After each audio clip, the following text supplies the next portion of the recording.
On va passer à la télé. Oh, c'est beau, ouais. Passer à la télé. C'est dans la boîte. C'est l'international.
Mais Jean-Claude.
Il y a un petit ventre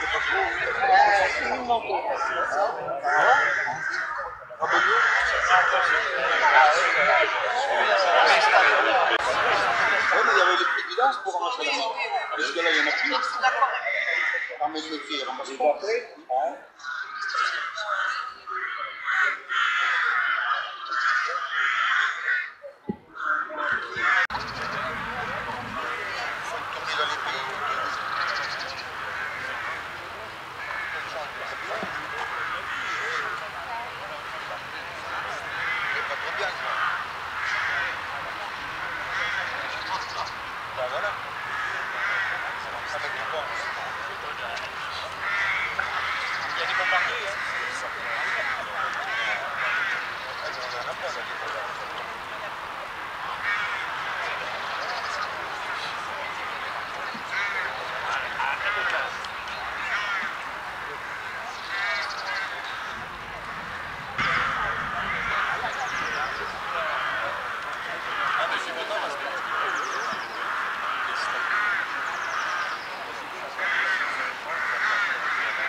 Il est parti d'abord.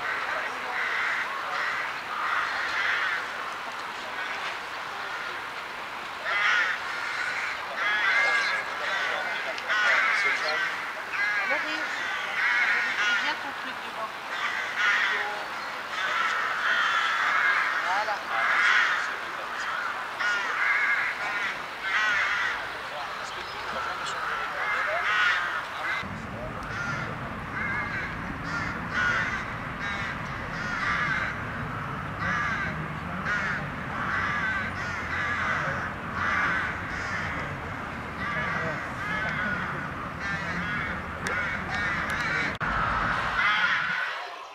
Garde à vous.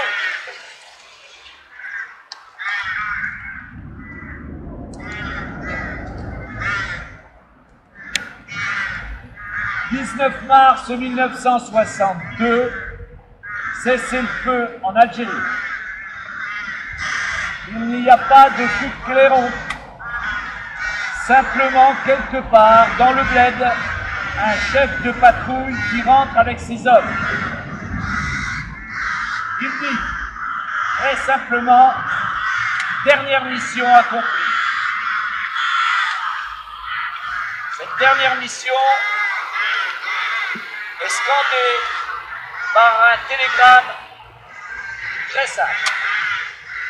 J'ai envie de dire presque trop simple, car on ne pouvait alors percevoir les répercussions de ce conflit. Certains avaient prédit des moments de rapprochement entre notre nation et des nations désormais indépendantes du nord de l'Afrique. Bref, ce télégramme était rédigé de la façon suivante. Cessez-le-feu, lundi 19 mars midi, stop, instruction exécutoire, ce même jour, même heure. C'était signé du général Ayret. C'était en fait la fin de la guerre d'Algérie. Une guerre qui, je vous le rappelle, a duré 7 ans, 4 mois, 19 jours. Une guerre qui a fait des centaines de milliers de victimes, qui a usé notre République, qui a usé 6 gouvernements. Ce jour, c'est un temps de souvenirs, d'évocations diverses, d'hommages que nous partageons ce matin devant notre monument aux morts. Porte-drapeau, repos. Je donne maintenant la parole à Jean-Gilbert Lastenay, s'il arrive à se préparer. Se prépare, qui est un des membres fondateurs de la FNACA, qui n'a cessé durant des dizaines d'années d'œuvrer, d'une part, pour le souvenir, et d'autre part, pour prendre en charge certains anciens d'Algérie qui, traumatisés dans leur physique, traumatisés dans leur morale, avaient besoin de soutien. Ce fut aussi un animateur qui sut donner des moments de choix, avec de nombreux bals organisés dans notre cité, et qui sut aussi accompagner les familles dans les moments de deuil. Cher Jeannot Lastenay, pour les intimes, vous voyez que ce moment de commémoration est un moment qui est à la fois solennel, officiel, reconnu par la République, mais qui se passe dans une ambiance familiale, hein, qui est propre à ce personnage, M. Lastenay, qui, il faut le dire, a marqué de son empreinte plusieurs dizaines d'années et qui a porté très haut le drapeau de la FNACA. Ces choses méritent d'être dites, car il y a des engagements comme ça dans la vie qui sont directs, francs, sincères, et qui ne sont jamais reniés. C'est pourquoi ce matin, malgré un certain handicap, il est là, toujours présent, pour ce moment irremplaçable de commémoration du 19 mars.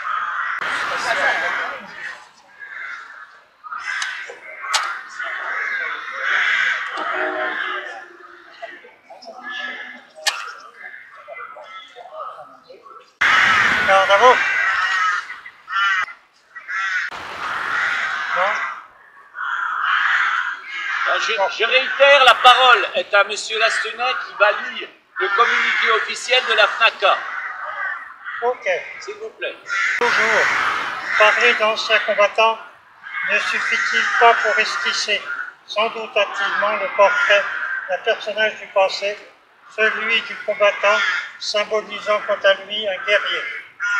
Ceux qui eurent à combattre en Algérie, Maroc, Tunisie, se retrouvèrent bien malgré eux anciens combattants dès l'âge de 23 ans, et refusent d'apparaître comme des survivants d'un passé révolu. Enfants du second conflit mondial, ils en ont subi toutes les privations. À l'âge de 20 ans, après une adolescence difficile dans un pays sur relèvement de ses ruines, nous allons être plongés dans une guerre qui devait nous prendre le temps précieux de nos amours et de notre apprentissage de la vie. 28 ou 30 mois sous un même uniforme suffiront pour nous vieillir de plusieurs années, condamnés à affronter notre vie d'adulte en anciens combattants. Jeunesse brisée, avenir incertain, dans un monde indifférent, ayant pour inévitable conséquence une réinsertion difficile à la vie civile, des familles plongées à jamais dans la douleur. Algérie, 89 mois de meurtriers combats, ne ressemblant en rien à de simples opérations de police et de maintien de l'ordre. Une guerre qui allait mobiliser près de 3 millions d'hommes dans la majorité du contingent, rappelés, militaires de carrière, contractuels, 30 000 d'entre nous morts pour la France, pour la plupart à l'âge de 20 ans, ainsi que plusieurs centaines de milliers d'Algériens de tous âges. Une guerre creusant entre deux pays des plaies qui ne sont hélas pas encore toutes refermées aujourd'hui. Depuis 1963, chaque année, à la date anniversaire du cessez-le-feu 19 mars 1962, nous leur rendons un hommage solennel et nous nous inclinons avec déférence et émotion devant leur famille. Refusant d'être des hommes du passé, les anciens combattants en Afrique du Nord se retournent vers la jeunesse. Nous lui disons de posséder cette richesse, vivre dans un pays libre, en paix, dans une démocratie fondée sur les valeurs de la République. Devenez acteurs de votre histoire et les bâtisseurs d'une paix à construire chaque jour en ne laissant jamais les esprits s'habituer à la guerre. Jeunes gens, jeunes filles, dès l'école communale, vous avez appris le sens des mots. Liberté, égalité, fraternité, avec une culture de paix doit se développer dans l'esprit des hommes afin que la raison triomphe. Les générations actuelles ont besoin de repères. Elles trouvent, au travers de ces dates commémoratives, les signes du souvenir sans lequel tout peuple devait bâtir son avenir. Ils ont écrit « Les peuples cessent de vivre lorsqu'ils cessent de se souvenir ». Maréchal Foch.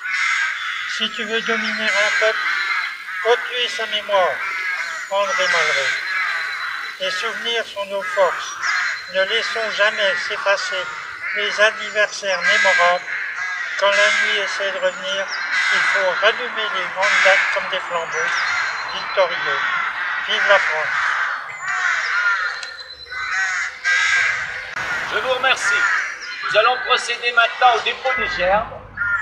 Dans l'ordre, les représentants de la FNACA, puis maire de Châtier-sur-Seine avec les majors d'Ardenne.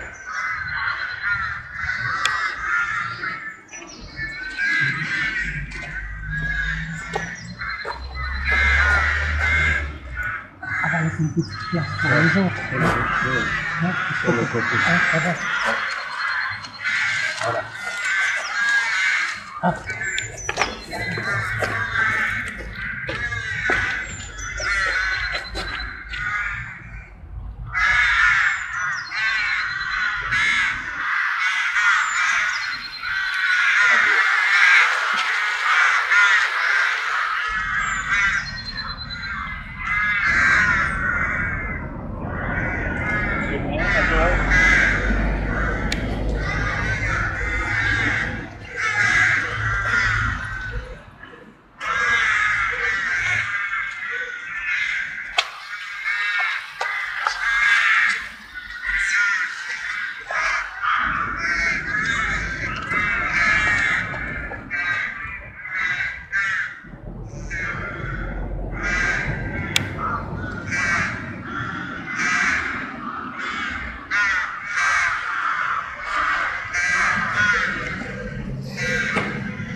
Ils ont vu partir leurs fils, leurs frères, leurs cousins, leurs voisins.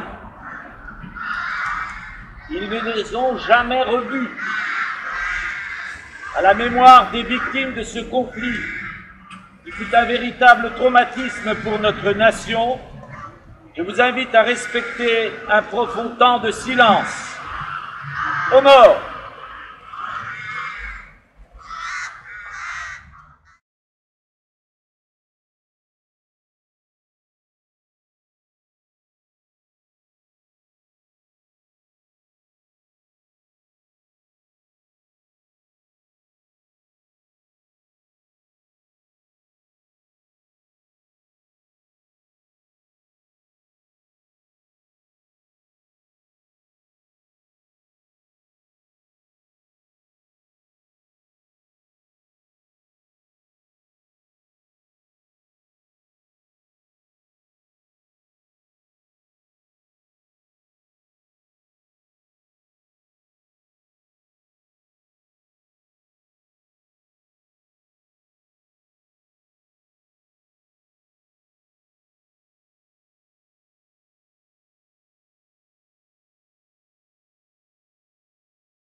Attendons la Marseillaise.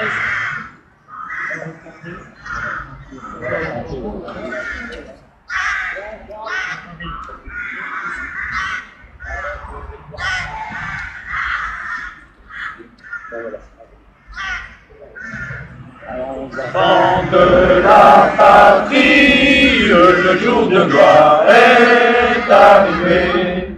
Contre nous de la tyrannie, l'étendard sanglant est levé, l'étendard sanglant est levé.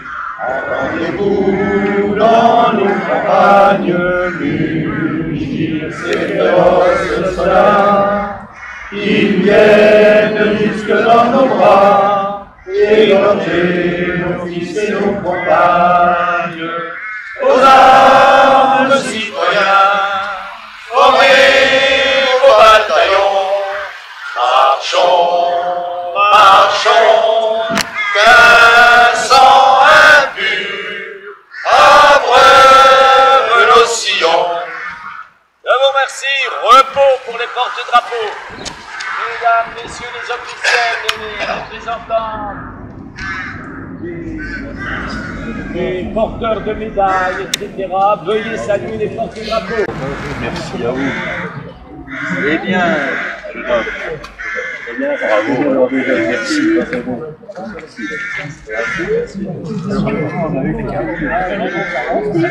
C'est bien, tu es toujours là.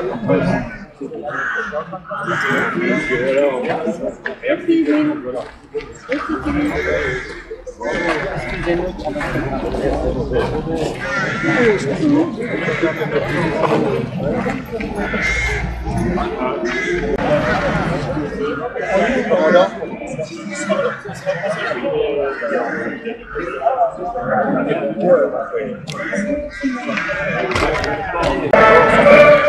en conclusion, monsieur le sénateur, voilà, je tiens à remercier tous les membres de la FNACA qui, comme je l'ai dit, sous ta houlette, eux, notamment les dames qui sont là, toujours fidèles aux cérémonies, hein, qui représentent la FNACA dans toutes les autres cérémonies. Je voudrais vous féliciter parce que le temps fait son œuvre, hein, et les rangs s'éclaircissent, mais vous êtes là, fidèles, solides. Donc je vous envoie des vœux au nom de la municipalité et des félicitations pour que longtemps encore nous nous retrouvions sur les cérémonies. Voilà, ce moment est terminé. Je vous invite au bain d'honneur qui sera la salle des conférences.